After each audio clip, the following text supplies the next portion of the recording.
तिकडचं यायला लागलं. त्या बाणाने माझ्या गर्भाची वेदना होती आहे, पाहिजे तर त्या बाणाने मला जाळून टाकावं. मामे गर्भो निपात्यता, पण भगवंत माझ्या गर्भाला काही होऊ देऊ नका. एखाद्या त्याला असं का म्हणत असेल, आईचं लेकरावर प्रेम असताना माझ्या गर्भातल्या बाळाला काही होऊ नये अशी तिची इच्छा असते. त्या लेकराला काही होऊ नये, बाकी दुसरं काही म्हणणं नाही. मी मेले तरी चालेल, कामम दहतो बामनाथ, हे नाथ, मला नष्ट केलं तरी चालेल त्या बाळाने. का बरं माहितीये? कारण ज्या पांडवांवर नितांत प्रेम तुम्ही करता त्या पांडवांच्या वंशामध्ये आता कोणी शिल्लक राहिलेला नाही.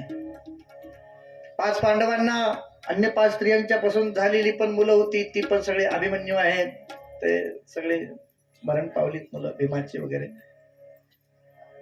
5 पांडवांना पत्नीपासून द्रौपदीपासून जी 5 मुलं झाली होती ती पण आता मरून गेली आहेत. कोण आहे आमच्या घरामध्ये आता दुसरा? एक शेवटचा अंकुर आहे. हा जर मेला तर तुमचे पांडव निर्वंश होते.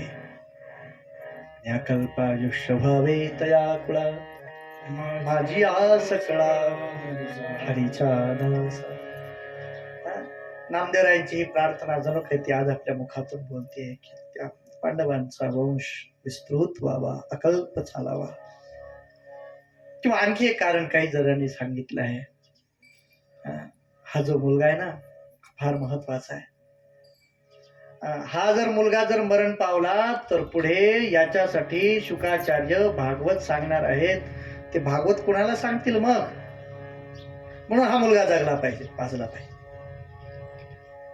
जेव्हा उत्तरेने भगवंताची अशी प्रार्थना केली, भगवंताने उत्तरेला हात नेला, परमात्म्याने सूक्ष्म रूप धारण करून तिच्या गर्भामध्ये प्रवेश केला.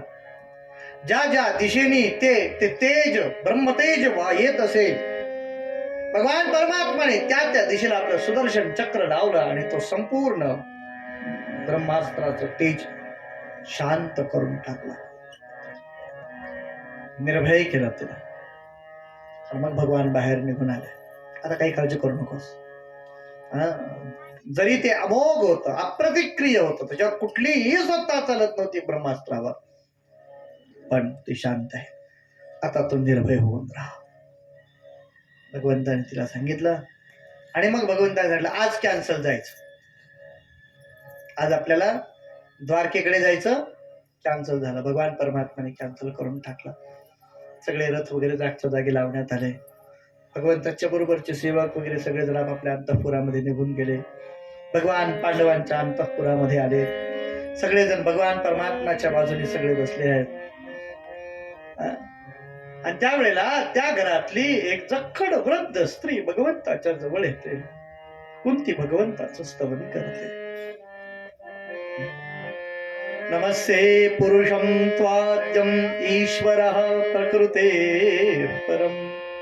हे भगवन, मी तुम्हाला प्रणाम करतो, मी तुम्हाला नमस्कार करते. तुम्ही परम तत्वात परमेश्वर आहात. अलक्षम सर्वभूतानां अंतर्बहिरवस्थितम्. काय काय मजा आहे बघा ना, सगळीकडे भरलेले आहेत पण एकाही जीवाच्या दृष्टोस्पत्तीस पडत नाही. काय अद्भुत माया आहे तुमची. सगळीकडे तर भरलेलं तत्व आहे पण नाही लक्षात. अलक्षम सर्वभूतानां, सर्व जीवांच्यासाठी तुम्ही अलक्ष आहात. आणि राहतात तर कसे, एखादा नाट्य करावा तसं. सगळ्या जगताची सत्ता आपल्या हातात आहे. आणि हा सांगतो माझ्या हातात काही नाही, बलराम दादाच्या हातात आहे सगळं. काय अद्भुत, काय अद्भुत नाट्य भगवान परमात्म्याचे. यथा परमहंसानां मुनीनां अमलात्मनां. बघा ना, भगवान परमात्मा 1400 वर्ष भूलोकावर राहिले. त्या 1400 वर्षामध्ये भगवान परमात्म्याला समजून घेणारे, परमात्मा आहेत असं समजणारे कुठे 4-5 लोक निघतात. आचार्य भीष्मासारखे, विदुर काका सारखे, काही 4 लोक. बाकीच्या लोकांना वाटतं कृष्ण म्हणजे, कोणी म्हणतात एक अद्भुत हुशार मनुष्य हो, कोणी सांगतं राजकारण पटू आहे कृष्ण म्हणजे. कृष्ण म्हणजे एक वाग्मी आहे, बोलण्यामध्ये फार हुशार आहे. काहीतरी आहे मात्र बस या माणसामध्ये, एवढं मात्र अद्भुत आहे. पण देव आहे की नाही याच्याबद्दल शंका. जिथं अमलात मन अशा मुलींच्या मनामध्ये सुद्धा परमात्मा ब्रह्म एका जीव आहे याच्याबद्दल शंका पडते. कथम पश्ये मही स्त्रिया. मग मी तर संसारातली एक सामान्य स्त्री आहे की जिचं आयुष्य सगळं संसारामध्ये, तिला काय परमात्मा करण्याची शक्यता. भगवान, हे मला नक्की माहिती आहे की माझ्या विचाराला, माझ्या प्रवृत्तीला तुम्ही करण्यामध्ये असमर्थ आहात. पण मी एक तर्क केला आहे, तुम्ही मला प्रत्येक संकटातून मात्र निश्चित मुक्त केला, एवढं मात्र खरं आहे. भगवान, तुम्ही तुमच्या आईला बंधनातून मुक्त केलं नाही, पण माझ्या सुनीला द्रौपदीला मात्र त्या सगळ्यांच्या बंधनातून मुक्त केला. प्रभू, माझ्या मुलांवर विषप्रयोग झाले, तुम्ही रक्षण केला. लाक्षाग्रहामध्ये जाळण्यात आलं होतं आम्हाला, तत्पूर्वी आमचं सुद्धा तिथून रक्षण केलं. भगवान, वनामध्ये तर किती वेगळे वेगळे प्रसंग आले, त्या प्रत्येक प्रसंगामध्ये माझ्या मुलांच्या बरोबर राहून हे आणि आता पहा ना, द्रौणीने टाकलेल्या ब्रह्मास्त्रातून माझ्या कुळाला तुम्ही वाचवलं. भगवान, बस म्हणे, आता मला काही मागायचंय तुमच्याकडे. भगवान म्हणजे मा विपद संतु मे शश्वत. भगवान, आता माझी अशी इच्छा आहे की मला नेहमी संकट येत राहावं. भगवंत म्हणले, अरे इतके दिवस संकटात गेले, आता तरी सुखाने 4 घास खायला मिळावेत असं मागशील तू, आणि मागतेस काय संकट व्हावीत. हा प्रभू, का बरं? कारण एक गोष्ट मला लक्षात आली की जेव्हा जेव्हा संकट येतं ना, तेव्हा तुझं स्मरण होतं, आणि जर स्मरण झालं की वस्तू तिथं धावत येतोस. हे आता आम्हाला लक्षात आलं. तुझं स्मरण येणं हे तुझ्या येण्याचं कारण असेल तर तुझं स्मरण यावं, आणि तुझं स्मरण येण्यासाठी जर संकट पाहिजे असेल तर मला संकट मिळावं. संकट मिळावं मागणं सोपं वाटतं आपल्याला, पण द्रौपदीचं जीवन पाहिलेलं नसतं आपण कधी. ती कुंती माता अशी आहे ना, जिची जन्म झाल्यानंतर 5-6 दिवसाची असताना वडिलांनी तिला दान देऊन टाकलं होतं. मित्र, कुंतीला दान देऊन टाकलं होतं. दान दिल्यानंतर त्या राजाने तिचं रक्षण केलं. काय बघा, बाल्यावस्थेमध्ये तिला एक लेकरू झालं सूर्यनारायणाच्या कृपेने. त्या लेकराला एक लेकराला पाण्यामध्ये सोडत असताना त्या आईची काय अवस्था झाली असेल कल्पना करा. तिला कळालं की तिचं लग्न ठरलंय. एक भारतातलं एक साम्राज्य मोठं, हस्तिनापूरचं साम्राज्य, त्या साम्राज्याच्या सिंहासनावर आरूढ असलेल्या पंडू राजाबरोबर तिचं लग्न जमले. आनंद झाला तिला, पण तो आनंद फार कमी काळ टिकला. कारण लग्न लागलं, अंतरपाठ बाजूला झाला, आणि पाहिलं तर समोर एक रोगी उभा होता. त्याच्या सगळ्या शरीराला पांढरं कोड पडलेलं आहे. काय अवस्था झाली असेल त्या स्त्रीची. ठीक आहे, पती आहे, चांगला आहे असं धरून तिने आपल्या पतीच्या बरोबर राहायला लागले. आणि काही दिवस झाले न झाले, एके दिवशी पती कुठे युद्धाला गेले. येत असताना तिने आपल्या बरोबर आणखी एक माद्री नावाची पत्नी आणली, सोबत घरी आणली. काय दुःख झालं असेल कल्पना करा. ठीक आहे, काही का असे ना, आपण 4 दिवस वनामध्ये फिरावं म्हणून विहार करण्यासाठी जातात काय, आणि तिथं पंडू महाराजांच्याकडून एक बाण लागतो एका ऋषीला, आणि ऋषीकडून शाप होतो, पत्नीला स्पर्श केल्याबरोबर तुला मृत्यू प्राप्त होईल. आणि पंडू महाराजांना शापाच्या योगाने ही अवस्था प्राप्त होते. काय सुख असेल त्या स्त्रीचा विचार करून पहा. अहो, असं होतं ना होतं, काही ऋषींच्या आशीर्वादाने काही मंत्र प्राप्त होते, त्याची मुलं प्राप्त झाली. दोघीमध्ये 5 मुलं झाली. ती मुलं झाली, एके दिवशी पती मृतप्राय झाला, आणि पती मरण पावल्यानंतर बस त्या 5 मुलांना घेऊन त्या हस्तिनापुरामध्ये येते. तिला काही न्याय भेटला तिथे. सगळे न्याय सांगणारे लोक होते, पण न्याय मात्र तिला शेवटपर्यंत प्राप्त झाला नाही. अनेक प्रकारचे दुःख भोगत ती आजपर्यंत आली आहे, पण आजही सांगते, भगवान मला संकट पाहिजे. भगवान, तुम्हाला सारखं पाहत राहावं अशी इच्छा आहे माझी, म्हणून मला संकट पाहिजे. देवणी तुला काय असं माझ्यामध्ये. भगवान परमात्म्याला सांगते, भगवान मला तुमचं एक रूप आठवतं, मी पाहिलेलं नाही, कल्पनेने तयार केलेलं रूप. मागे एकदा आम्ही प्रभास क्षेत्राच्या ठिकाणी गेलो होतो, समंत पंचकाच्या ठिकाणी, आणि त्यावेळेला तुझी आई तुला सांभाळलेली यशोदा आली होती, आणि यशोदेने मला सांगितलं होतं एके दिवशी घरामध्ये लोणी खाण्याच्या इच्छेने तुम्ही चोरी केली आणि तो जो मडका होता मोठा, तो दही वगैरे लोणी भरून ठेवलेला, त्याला जोर आणि एक वरवंटा मारला, ते मडकं फुटलं, त्याच्यातलं दही लोणी सगळीकडे पसरलं. त्याच्यामध्ये भगवान परमात्मा बसलेत आणि दोन्ही हाताने असं 2-2.5 वर्षाचं वय आणि असे त्याच्यामध्ये असे मारत बसले परमात्मा. आणि आईने पाहिलं, आई पाहिल्याबरोबर आई पळाले भगवान परमात्मा, पण पळता पळता थोडं वापस येऊन एक लोण्याचा गोळा घेऊन पळाले. परत भरपूर पळवलं आपल्या आईला. शेवटी भगवान परमात्मा आपल्या आईच्या हातामध्ये सापडले. आईने दोन्ही हात पकडले परमात्माच्या हातामध्ये काटे घेतले. हा, असं करतोस, काय मजा आहे. ज्याला पाहिल्याबरोबर मृत्यू थरथर कापतो ना, असतो परमात्मा. आपल्या आईने आपले 2 हात आपल्या हातात धरलेत आणि काठी उगारले. हे बघून भयभीत झाले. सामाम विमोहयति भीरपि यद बिभेति. भय ज्याला भीतात त्या परमात्म्याची ती भयभीत झालेली छबी मला आकर्षित करते, मोहित करते. भगवान, तुम्ही कशासाठी आलात त्याच्याबद्दल खूप वेगळ्या वेगळ्या लोकांची वेगळी वेगळी मत आहे. काही जण सांगतात यशोदा आणि नंद हिने तपस्या केली म्हणून आलात. काही सांगतात वसुदेव देवकीने तपस्या केली. काही सांगतात असुरांना मारण्यासाठी. काही सांगतात कशासाठी. तर मला फक्त एवढंच वाटतं की तुम्ही आमच्यासारख्या भक्तांना आनंद देण्यासाठी भूलोकावर प्रगट झाला. बोलत बोलत शेवटी कुंती मातेने भगवंताला एक प्रार्थना केली. भगवान, मी एवढी स्तुती तुमची का करते माहितीये? म्हणे सांग ना, कशासाठी करतेस? मला एक पाहिजे. म्हणजे काय?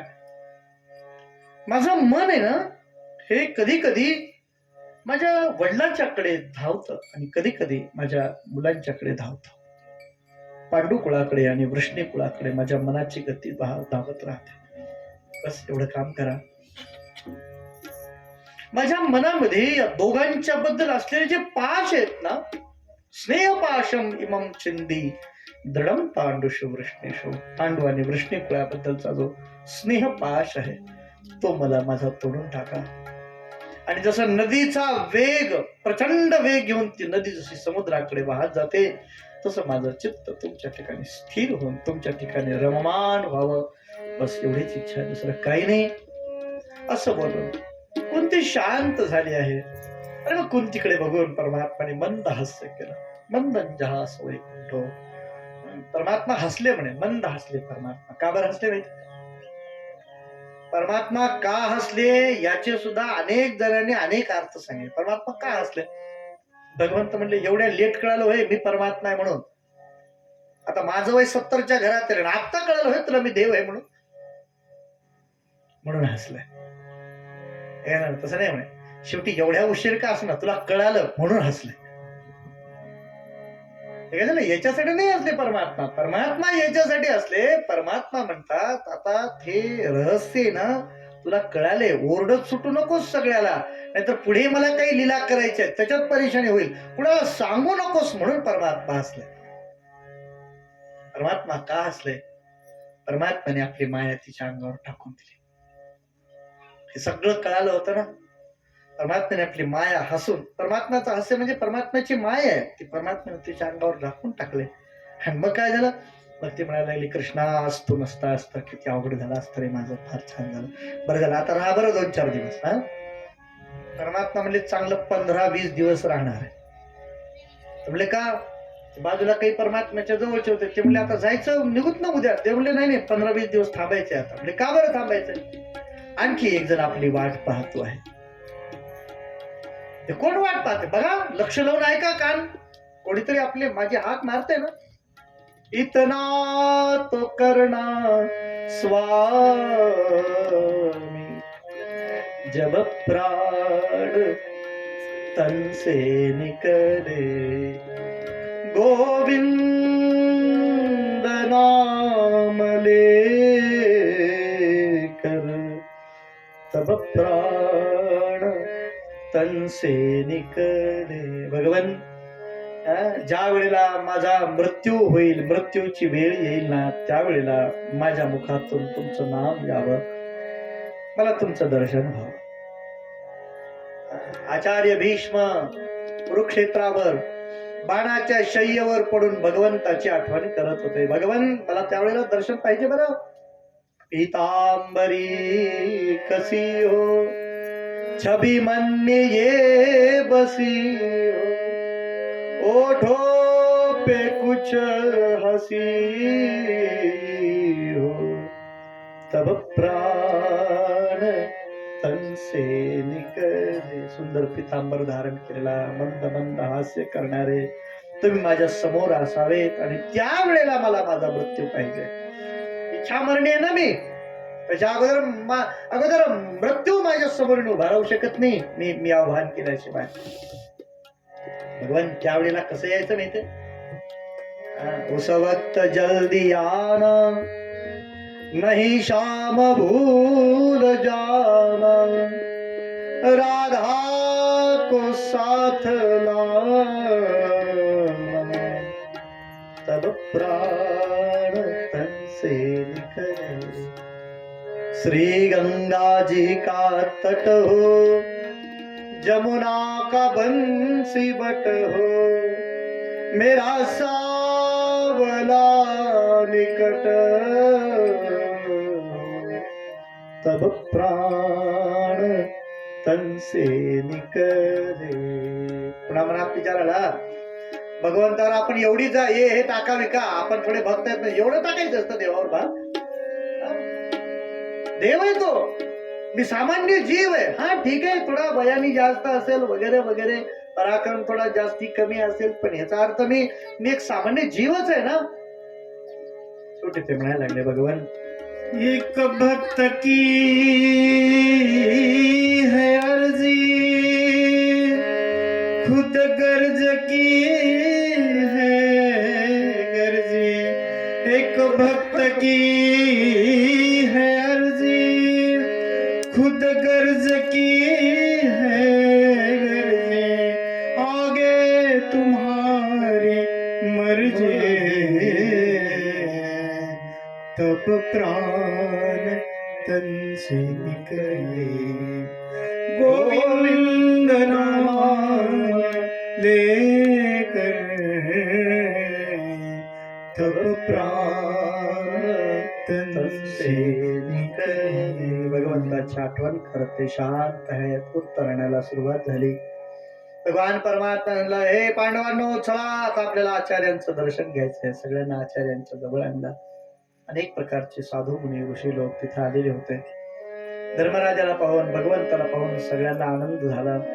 भीष्माचार्य मोठे प्रसन्न झाले. भगवान परमात्म्याला पाहून भीष्माचार्य धर्मराजाला म्हणतात, अरे तुला माहिती हा कोण आहे? यन्मन्यसे मातुलेयं प्रियं मित्रं सुरत्तमं, अकरो सचिवं दूतं सौरदादथ सारथं. तुम्ही ज्याला मातुलेय मामाचा मुलगा म्हणता, तुम्ही ज्याला प्रिय मित्र म्हणता, सुहृद म्हणता, ज्याला तुम्ही दूत करून पाठवलं होतं हस्तिनापुराच्या सभेमध्ये, अरे अर्जुन तू ज्याला रथाचं सारथ्य बनवलंस ना, हा कोणी दुसरा तिसरा कोणी नाही, तो साक्षात भगवान परमात्मा आहे. भगवान परमात्म्याच्याकडे पाहिलं, खरंय की नाही? ते म्हणले, हा हे खरंय. तुमच्या शब्दाला कोण खोटं म्हणू शकतं? हा हे खरंय. नक्की परमात्मा? म्हणले, हा नक्की परमात्मा. मग एक काम करा ना, अशी बाजूला उभे आहेत तुम्ही माझ्यापासून, माझ्या पायथ्याला या, म्हणजे मला तुमचं नीट दर्शन घेता येईल. भगवान परमात्मा भीष्माचार्यांच्या पायथ्याला आले. परमात्म्याकडे पाहिलं, परमात्म्याचं स्तवन करता. भीष्मस्तुती. समचरण दृष्टी भेटेवरी साजिरी, समचरण दृष्टी भेटेवरी साजिरी, समचरण दृष्टी विठेवरी साजिरी, समचरण दृष्टी विठेवरी साजिरी, समचरण दृष्टी विठेवरी साजिरी, समचरण दृष्टी विठेवरी साजिरी, समचरण दृष्टी विठेवरी साजिरी.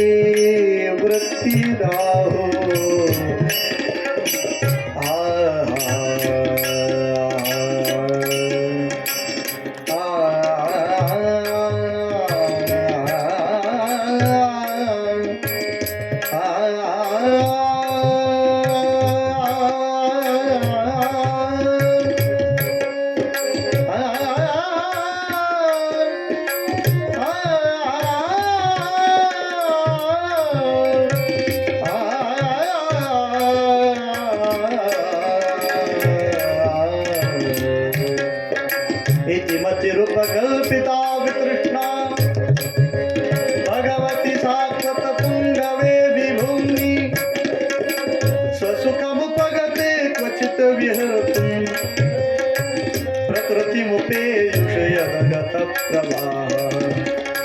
हे भगवान, माझी मती बुद्धिरूपी कन्या मी तुम्हाला समर्पण करतो आहे. ती कशी आहे? वितृष्णा आहे. त्याच्या सगळ्या तृष्णा निघून गेलेल्या आहेत. आजपर्यंत सगळ्या कर्माचा भोग घेऊन एकही कर्म शिल्लक ठेवलेलं नाही. ती लग्नासाठी योग्य आहे. तिने आजपर्यंत कशाची अपेक्षा केली नाही. आज तिने तुमची अपेक्षा केली आहे. आता बस तुमच्याकडे वृत्ती राहो. आणि कनरगे माईक पदार्थ तेथे माझे आर्त नको देवा. ब्रह्मपद देऊ का? जाता जाता लगेच ब्रह्मादिक पदे दुःखाची चिराणे तेथे दुष्चित्त धणी जडो देसी. ब्रह्मादिक पद काही नको म्हणा का? काहीतरी मागा. तुका म्हणे त्याचे कळले आम्हावर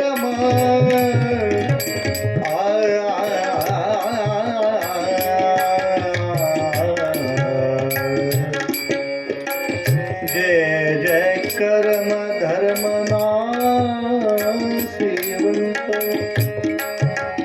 जय जय कर्म धर्म नासिवंत.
सगळ्यांनी म्हणा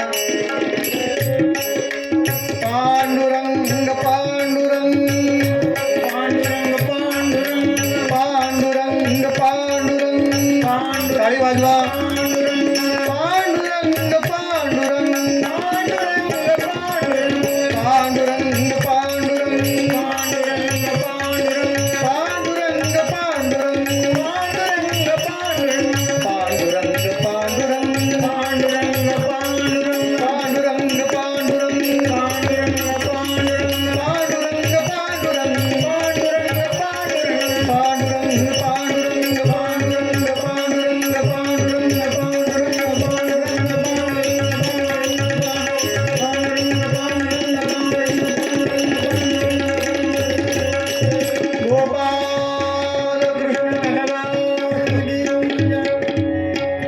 अशा प्रकारे भगवंताचं स्तवन करत करत आपल्या सर्व इंद्रिय वृत्ती भगवंताच्या ठिकाणी एक करून टाकल्या.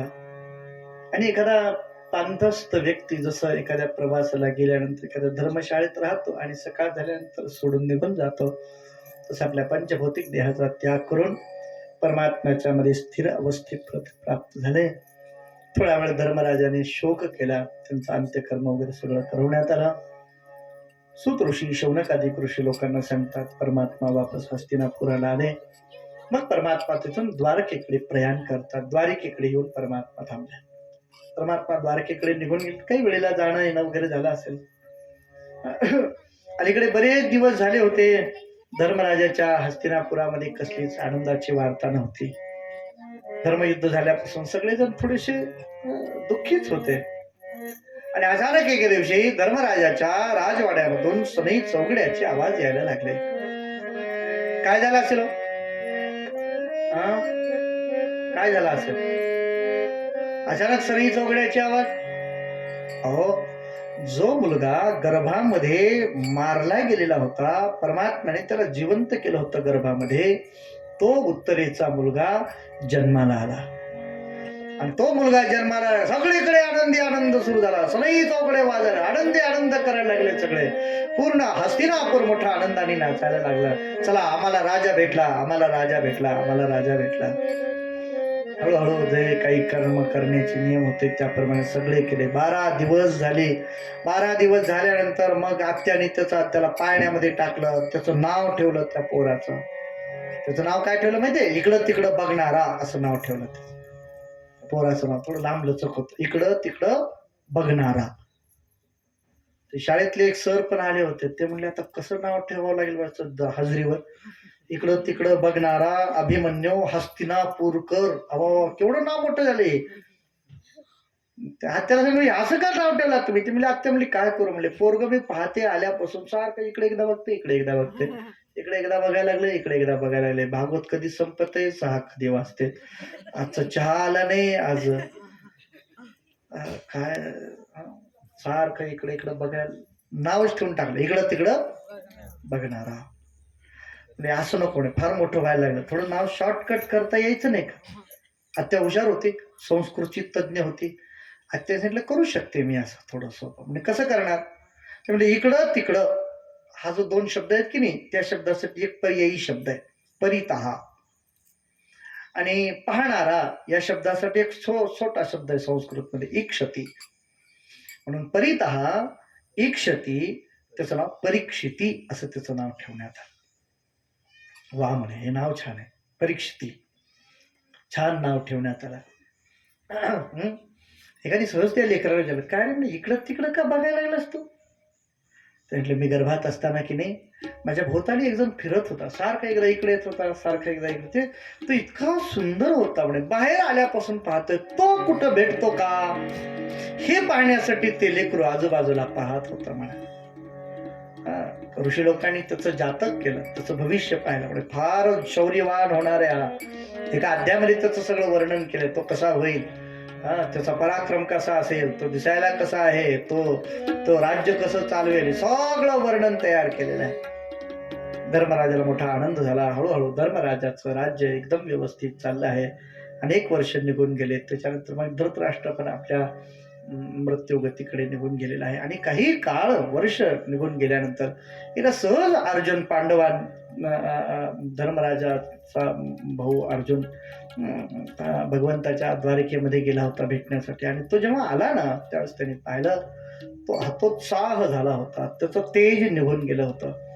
धर्मराजाने त्याला काय झालं रे? त्याने सांगितलं काही नाही, परमात्मा निजधामाला निघून गेले आहेत. आता परमात्मा निघून गेल्या कारणे आमचं तेज निघून गेलं, आता मी काही करू शकत नाही. असं वर्णन आहे की येत असताना वाटेमध्ये भिल्लांनी लुटलं म्हणे अर्जुनाला त्याच्या संपत्ती सहित. काय सांगावं. धर्मराजांनी सगळ्यांनी निर्णय घेतला की चला आता आपण उत्तर पंथाला निघून जावं. त्यावेळेला परीक्षितीचं वय साधारण 35 वर्षाच्या आसपास असावं. पांडव निघून गेले स्वर्गारोहणाला. परीक्षितीला जाताना राज्याभिषेक करून गेले आहेत. राज्याभिषेकावर आरूढ झालेला परीक्षिती सगळीकडे एकदा विजय यात्रा करतो. सगळीकडे त्यांनी आपल्या पूर्वजांच्या बद्दलचं श्रेष्ठत्व ऐकलं. त्याला मोठा आनंद झाला.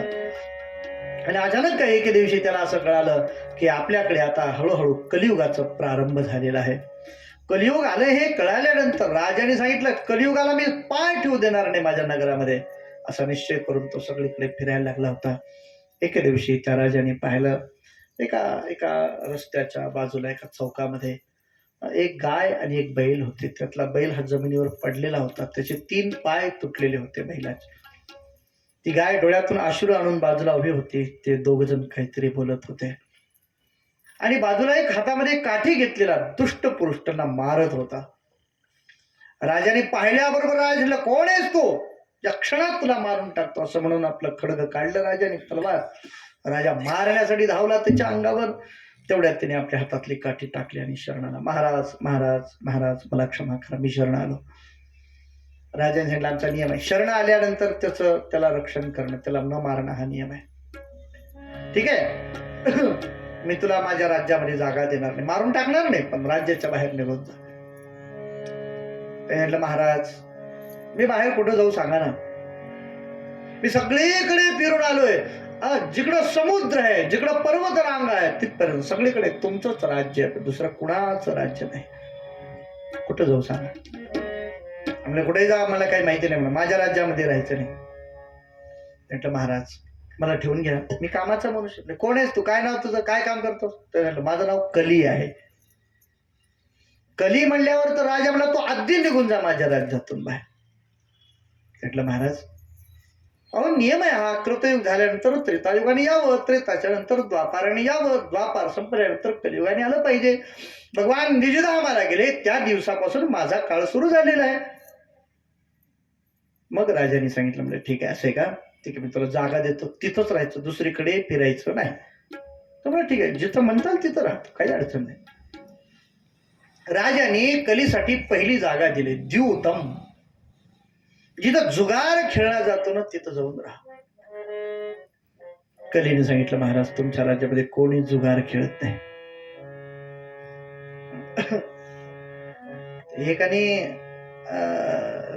एकाला जुगार खेळण्याचा फार नाद होता म्हणा, एवढा जुगार खेळायचा की बस. ते का वडील दुःखी होते. वडिलांनी एका महाराजांना विचारलं, महाराज काहीतरी उपाय बघा ना, पोराला सुधारवलं तर बघा. महाराज म्हणले काही नाही, त्याला बोलवा इकडं माझ्याकडे. त्याला बोलवलं, काय रे जुगार खेळतोस? तर म्हणलं हा. काय काय हरतोस? तर म्हणलं पैसे हे ते काही हरत असतो. बरं बरं ठीक आहे ठीक आहे, जुगार खेळत जा म्हणे, काही अडचण नाही, फक्त एक काम करायचं म्हणे, टोपी घालून जुगार खेळायचं. म्हणजे टोपी त्याच्याने काय म्हणजे तुला काय करायचं, टोपी घालून जुगार खेळायचं आणि फक्त एक काम करायचं म्हणजे काय, टोपी विकत आणायची नाही. मग चांगल्या जुगारी माणसाची टोपी घ्यायची घालायची, ती घालून खेळायची. तुला काही हरकत नाही का? जुगारी माणसाकडे गेला, काय रे म्हणे मला जुगार खेळतोस? तर म्हणलं हो, मला तुझी टोपी पाहिजे. कशाला? मला काही असं असं सांगितलंय की जुगार घालणाऱ्याची टोपी घालून जुगार खेळतो. म्हणलं मित्र जुगारी आहे, म्हणलं चांगला आहे, 10 एकर घालवलंय म्हणलं पठ्ठ्याने, द्यायला हरकत नाही, पण तुला खरं सांगू तिकडल्या गल्लीत ते छगनराव आहेत की नाही, ते माझ्यापेक्षा भारी जुगारी आहेत म्हणे. मला असं वाटतंय तुला त्याची जरा जास्त लाभात येईल टोपी. तो गेला त्या छगनरावकडे, म्हणला मला टोपी पाहिजे. छगनराव म्हणला मी तर चांगला जुगारी, 50 एकरला आग लावली म्हणला पठ्ठ्याने, घेऊन जाईल. पण तुला एक सांगू का, माझ्यापेक्षा तिकडचे शामराव आहेत बघ. हा, तो गेला शामरावकडे, विचारलं काय तुमचं कसं आहे? म्हणा मला तुमची टोपी पाहिजे. तो म्हणला माझं तर मी तर 1 नंबरचा जुगारी, 50 एकर उडवून टाकलं, 4 घरं होते म्हणला गावामध्ये, सगळेच्या सगळे विकून टाकले, सिटी बायको निघून गेली, आता रस्त्यावर राहतो म्हणला, पण दररोज दगड लावतो पण जुगार खेळल्याशिवाय झोपत नाही म्हणला पठ्ठ्या. हा, माझा एवढाच प्रॉब्लेम आहे म्हणला, माझ्याकडे टोपीच नाही, आता टोपी लावून टाकली म्हणला एके दिवशी. लक्षात आलं की अरे एकाने 5 एकर घातले, एकाने 50 एकर घातले, ह्याला तर घालायला काही नाही आता जुगारावर. एवढा वाईट असतो, बस आजपासून ठरलं जुगार खेळायचं नाही. जुगार खेळल्यानंतर एवढं वाईट होत असेल तर आता जुगार बंद. मला सांगा, एवढा जर त्याच्यानी जर तोटा होत असेल तर मग काय खेळावं? म्हणून धर्मराज ऐका, तुमच्या राज्यामध्ये अशी परिस्थिती आहे की धर्मराजाच्या पासून तुमच्यापर्यंत कोणी जुगार खेळत नाही. अच्छा ठीक आहे, मी काम करतो, दुसरी जागा देतो, जिथं दारू पिली जाते की नाही तिथं जाऊन राहा. हे तर सोपं आहे की. मला असं वाटतं हे जर आज जर मागितलं असतं तर गावागावामध्ये ते शासन मान्य म्हणून दुकान आहे, तर त्याच्या बाजूला काही इतर दुकान आहे, सगळ्या दुकानामध्ये कलियुगाला राहता आलं असतं. पण कलियुगाने सांगितलं महाराज तुमच्या राज्यामध्ये कोणी दारू पित नाही. काय राजाची सत्ता असेल कल्पना करा. अख्ख्या राज्यामध्ये, त्याचं राज्य म्हणजे संपूर्ण भारतवर्षाचा तो सम्राट आहे, कोणीही दारू पित नाही. ते काय झालं म्हणे, एका माणसाला सर्दी फार झाली होती, त्याने एका दारू पिणाऱ्या माणसाला विचारलं, मी असं ऐकलंय रे म्हणे की दारू पिल्यानंतर सर्दी जाते, खरंय का? ते पिणारा म्हणला 20-25 एकर जमीन गेली म्हणला माझी, घर गेलं, बायको गेली, एवढी एवढी सर्दी जात नाही का तुझे? घे घे हे सगळं जात नाही, काही टेन्शन नाही. हा बस शांत बसा 2 मिनिटात. चहा घ्यायचंय? झालंय? इकडे का इकडे? इकडं आहे. मीच परत पाठवलं होता कारण इतकं चांगलं आहे चालून ते नको म्हणून थांबवलं. मग 5 मिनिट थांबायचं का? ठीक आहे. चालते, पाहुणे साहेब एक 5 मिनिटाचं मध्यंतर